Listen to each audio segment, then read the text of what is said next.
Na aula de hoje nós vamos discutir um pouco sobre grupos especiais.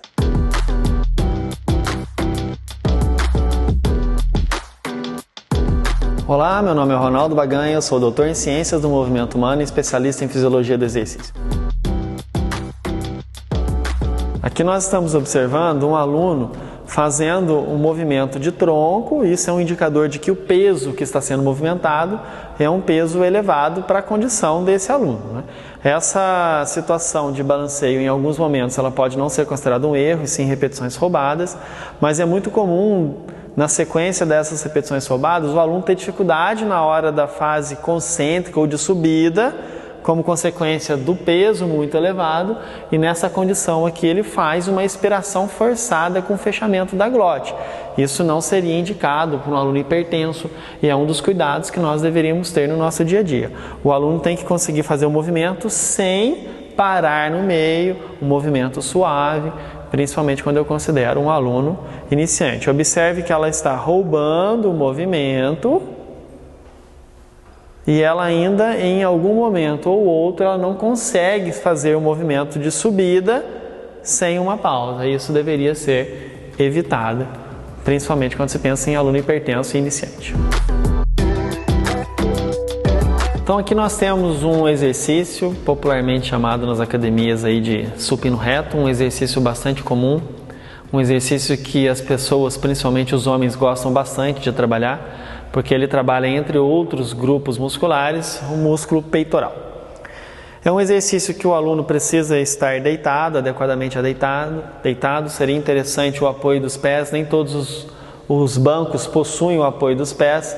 Quando esse apoio dos pés não existe, seria interessante a adaptação, a colocação de steps para favorecer a manutenção de uma postura adequada e não aumentar a curvatura da região lombar. Porque se o meu aluno estende a perna, existe um aumento na curvatura lombar. Então seria interessante sempre o apoio dos pés para minimizar essa curvatura e a realização do exercício numa condição mais adequada. Um outro ponto importante é que nem sempre nós teremos nas academias o professor ajudando o aluno. Então é muito importante que o aluno se atente à intensidade da carga, à intensidade do peso, do exercício, né? O peso enquanto intensidade, para a execução de forma segura. Nós sabemos que durante a fase excêntrica do movimento, que nesse exercício é a fase de descida, os nossos músculos produzem até 60% a 70% mais força em relação à fase concêntrica. Então é muito comum os nossos alunos conseguirem descer a barra e não conseguirem subir numa condição de intensidade bastante elevada. Então aqui o nosso aluno vai segurar a barra e vai começar a execução do exercício. Então o nosso aluno vai começar a executar o movimento, fase de descida ou fase excêntrica, fase de subida ou fase concêntrica. O que nós profissionais temos que observar? Que o cotovelo, os cotovelos, eles deverão estar afastados da linha média do corpo para garantir o trabalho de peitoral. Esse exercício ele é muito discutido se ele trabalha mais peitoral ou mais tríceps. Na verdade ele trabalha os dois, tanto o peitoral quanto o tríceps. Cada um dos músculos com a sua função, o peitoral maior enquanto adutor de braço e o tríceps enquanto extensor do cotovelo.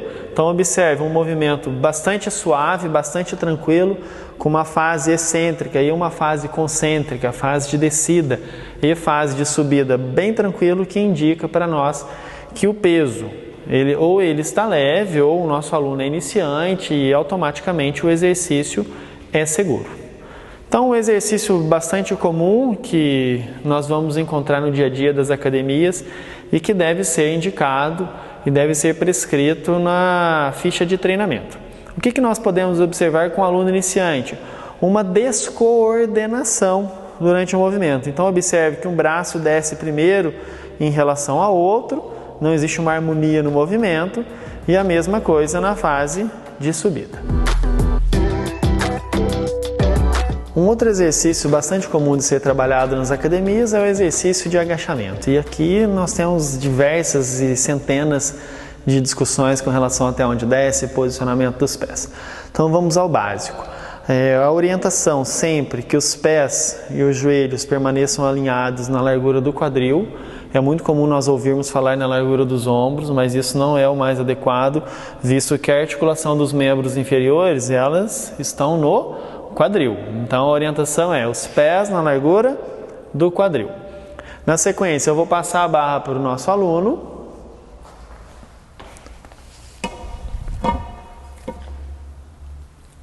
E ele vai executar, a aluna vai executar o exercício do agachamento agora. No primeiro momento, o que o profissional tem que observar? A angulação do movimento. Observa que esse aluno, ele está descendo apenas um pouco no exercício. Isso me indica o quê? Que esse aluno ou ele tem dificuldade na execução ou o peso está muito elevado.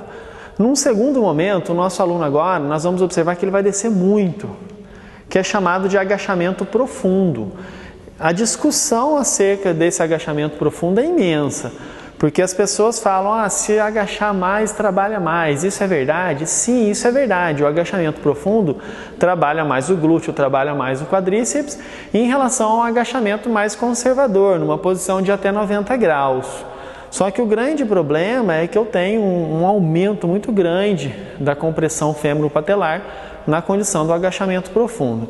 Mas essas discussões nós deixamos para um segundo momento.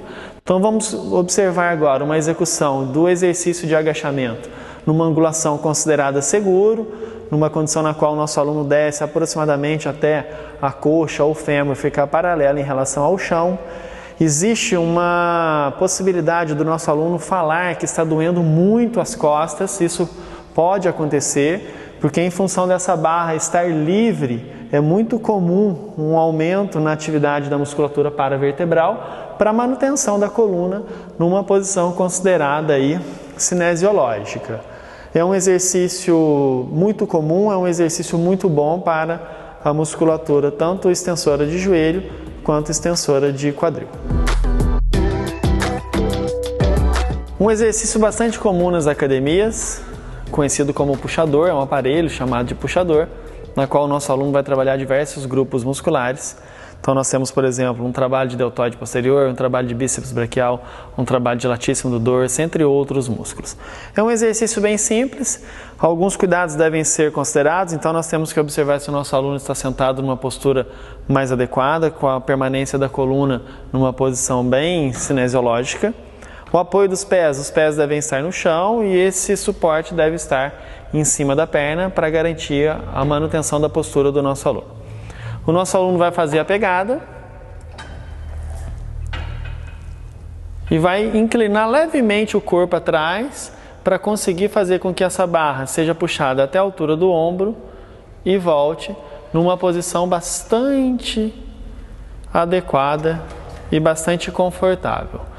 Então é um exercício que trabalha não só um grupo muscular, o principal grupo muscular está relacionado aí ao latíssimo do dorso, deltoide posterior, bíceps braquial, mas nós temos trabalho de músculos acessórios para a realização desse exercício. Com intensidades mais elevadas, às vezes nós observamos o nosso aluno roubando um pouco, então ele faz um movimento de balanceio das costas para a execução do movimento, mas não é o movimento mais adequado. Nós observamos de forma adequada a necessidade da manutenção de uma postura numa posição mais estática. Um exercício também bastante comum nas academias, que é denominado aí extensor de pernas, que é feito no aparelho denominado cadeira extensora. Aqui não tem muito segredo. Nós temos articulações nos aparelhos que nos permitem aprofundar ou não o movimento. Não é aconselhável esse movimento sair muito de trás, porque senão aumenta a compressão fêmuro-patelar. Então é aconselhável que essa perna ela permaneça aí numa posição vertical. Esse apoio ele deve estar levemente acima do dorso dos pés para não permitir, na hora da execução do movimento, um estresse mecânico muito elevado na musculatura dorsoflexora.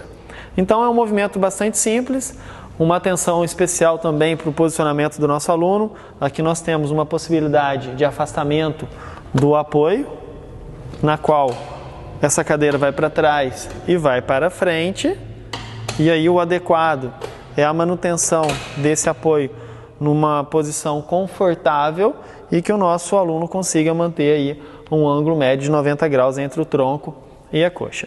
O movimento em si é simples, é basicamente extensão e flexão de joelhos. É um exercício que é considerado aí um terror, porque é um exercício na qual nós observamos uma sensação de queimação muito grande na musculatura extensora de joelho ou na coxa. Essa sensação de queimação, ela não tem relação, a princípio, relação nenhuma com o ácido lático, e sim com alterações na concentração de ATP, alterações com relação ao acúmulo de íons hidrogênios. E é um exercício simples, um exercício bastante eficiente para a musculatura extensora de joelhos. Então, pessoal, na aula de hoje nós vimos aí 5 exercícios bastante simples que são utilizados nas academias. Então nós começamos com o supino, depois fomos para o agachamento, depois fomos para o puxador, cadeira extensora e rosca direta. Nós fizemos a escolha de alternância por segmento, considerando aí um aluno iniciante. Existem múltiplas formas de combinação de exercícios, muitos protocolos de treinamento, muitos protocolos para a realização. É claro que cada um deles deve atender às necessidades do aluno, a condição e nível de treinamento, assim como os objetivos específicos. Espero que vocês possam ter gostado. Qualquer dúvida, escreva aqui nos comentários.